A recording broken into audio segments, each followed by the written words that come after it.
What's up, y'all, and welcome to another episode of In the Kitchen with AJ. Today, we're doing the big daddy of them all, the Tomahawk. I'm an American by birth, Texan by the grace of God. Welcome back to the Outdoor Kitchen, aka God's Kitchen. I got a 40-ounce Tomahawk. I'm gonna be cooking it on my pit. I'm gonna be doing a little bit of charcoal fire on the side. I was gonna do it in the Traeger, but everybody's like, dude, I don't got a Traeger. How come you always do things on the Traeger? Not everybody has a Traeger. Lucky for you, my Traeger's a little bit under the weather. So I'm gonna be doing pure charcoal, B&B, from HEB, from wherever you got it. I'm gonna be cooking this thing low and slow, 225, 250, hit an internal temperature of medium rare, and then I'm gonna be reverse searing it on the scorching earth coals, probably about 800-900 degrees. All right, let's go. All right, I'm starting with this beautiful 40-ounce Tomahawk ribeye, 2 inches thick, choice American beef. I got some Opa from Greek Brothers seasoning. This stuff is amazing. Look at that. Look at it. And because I know y'all like to troll, I'm going to be drowning it in Italian dressing and Worcestershire. Worcester. Is it Worcester? Worcestershire? Yeah, leave me in the comments how you say it. Yeah, that one. I know what y'all are gonna say. This is a good cut of beef. It only needs salt and pepper. Well, if you want to see a video of me cooking a tomahawk with just salt and pepper, click right there. I already did it before. I don't want to do it again. Why would you want to do everything the same all the time? You can cook however you want to cook. If you want to coat this thing up with olive oil, avocado oil, motor oil, do whatever you want. This is America. It's freedom. You can do whatever you want. There's 40 ounces of freedom right here. You can cook it however you want to cook it. If you want to cook salt and pepper, just pepper. If you want to put Cajun seasoning on it, that's your prerogative, man. You can do what you want to do. This is how I'm going to do it today. It's delicious. Just a couple of little dabs goes a long way. See? That's probably perfect right there. I'm going to rub it in a little bit with my hand. Don't forget this rib meat right here. That's going to be delicious to gnaw on. And pro tip, always get the sides. Always get the sides. Okay, so we got a little bit of that. A little bit of Italian. Greek Brothers Opa seasoning. This is a big piece of meat, so it can handle a whole lot of seasoning. So don't be afraid to sprinkle. A little sprinky sprink. And just press it in a little bit.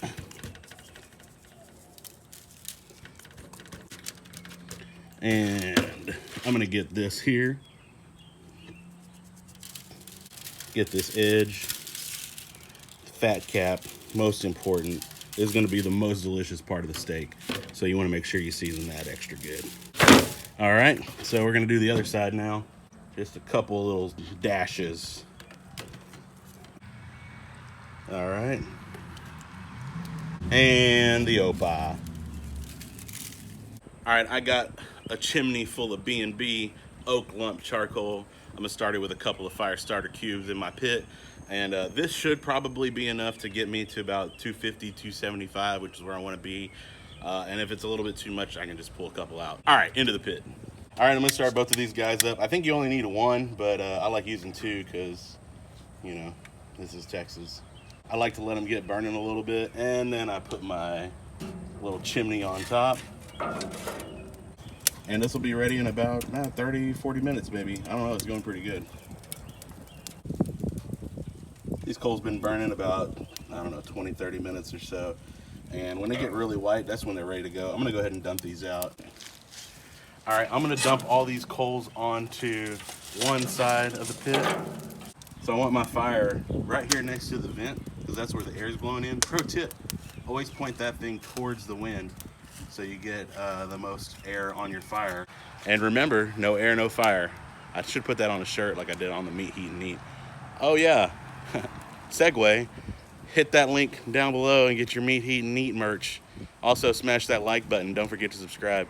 It's good. All right, I got 2 meat probes that I'm gonna be putting in. One's gonna go in the steak. The other one's gonna go just on the grill to control the temperature so I know what it's at. It's got a little box here that is Bluetooth, but I didn't hook it up to my Bluetooth because I'm not gonna leave this steak because it was like way expensive to just walk away from. But if you're doing like a brisket or something and you need to go chill, you can hook it up to your phone. It'll set up an alarm for whatever internal temperature you get. Anyway, come on in real quick. They make little things for these to put the little guy in there, but I don't have one, so I'm just gonna do this, and that's totally fine. That's a life hack, and I'm gonna close it up and see what temperature we're running at in there. So I want to get my pit up to about 250, somewhere around there, 275, and then we should be good. And I'll throw the steak in there, and we'll get it hot. And it's probably going to take about an hour to get to the internal temperature that I want for medium rare, but we're just going to keep an eye on it because I don't want to blow this steak. Because I mean, look at it. All right, my internal just hit, or my pit temp just hit 257. That's right where I want to be at. I'm also going to be sticking probe number 2 into the Tomahawk, and I want it right here in the middle of the eye. So what I'm gonna do is mark it right here where I want it at, and then stick it in.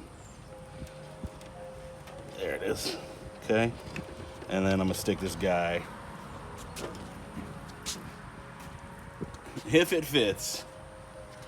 I'm gonna stick him right in there. So we're gonna close this up.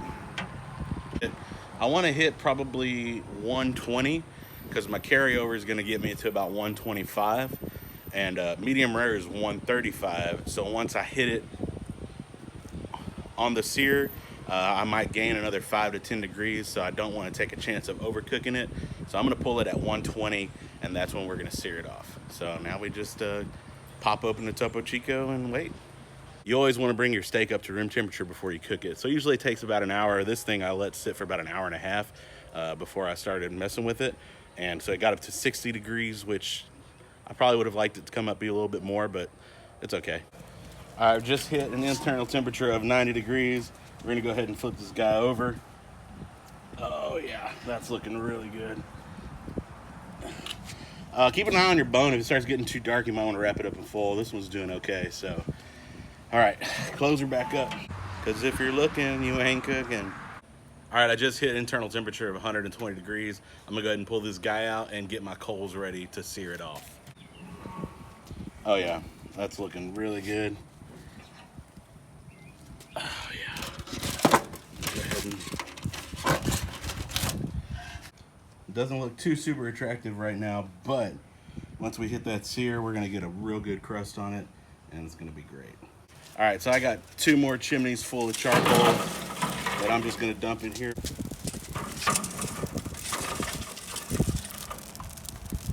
I got 2 whole chimneys full of charcoal that are going in here because I want it to be the hottest fire that I can make. Yeah, now that's a real fire going right there. Like I said, I want that to be as hot as I can get it. It's probably about 800, maybe 900 degrees. I'm gonna let it go and get the grates hot and let the coals ash over a little bit more while I'm letting the steak rest for a few minutes. That way when it hits the fire, it'll be ready to go. Here we go. You wanna hear the greatest sound in the world?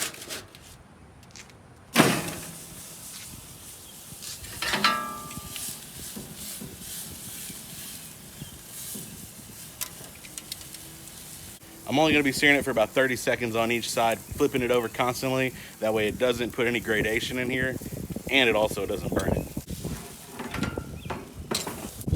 Look at it.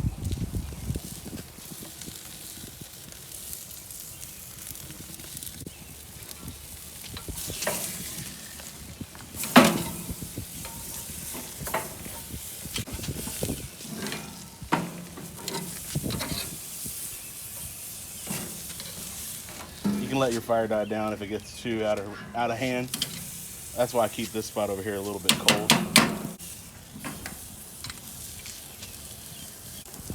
Boy! Alright. That's what you want to see, folks. Bubbling, hot, really hot. Pro tip, come on in here real quick. You want to get that fat cap nice and grilled up too. The flat's where all your flavor is going to be. Watch that flame up. You can see I got a glove on. Hit the side.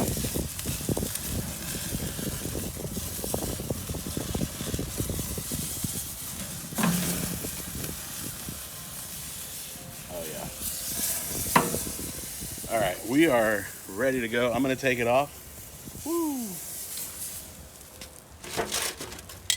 Oh yeah. Look in there. Get on that crust real quick.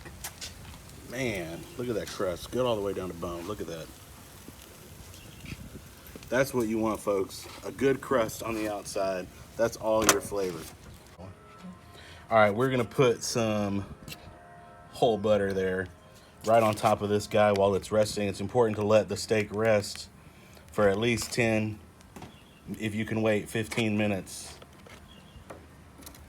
So that way all the juices redistribute back to the steak, because when it's really hot, all the juices go to the middle. That's enough butter, probably. Whoever said that. Anyway,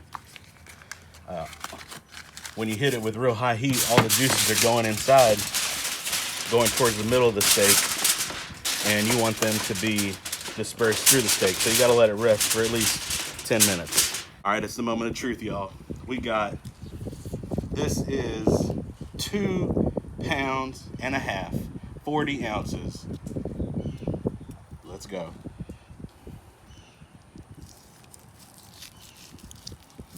Oh man, that is good. Let's just go right down the middle here. See what we got. Oh yeah, that is perfect. Perfect, perfect, perfect. Look how juicy that thing is, man. Yeah. All right, we're gonna serve this thing up family style, so I'm gonna go ahead and just cut slices of this guy.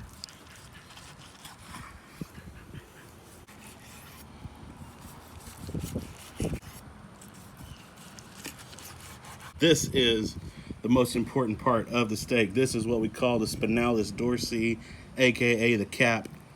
This is the most tender, flavorful part of the steak, and this is gonna be my piece right here.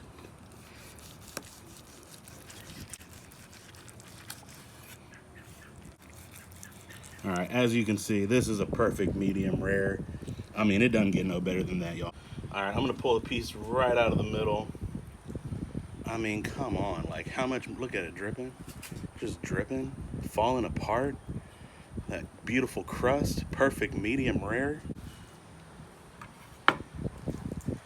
Y'all make sure you like, comment, and subscribe. Check out the Meat, Heat, and Eat merch. Thanks for joining me. I want to send a special shout out to my nephews, Alec and Tristan, for helping me out on this video, shooting it, and they get to taste it. And also a special shout out to my niece, Mackenzie, for hooking up this steak. She's the one that cut it. Here we go.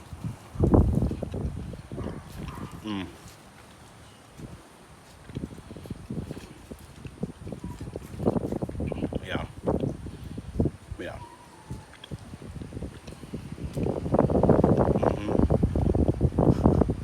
It's 40 ounces of freedom, baby. Tastes like America. Tastes like freedom. We'll see you next time.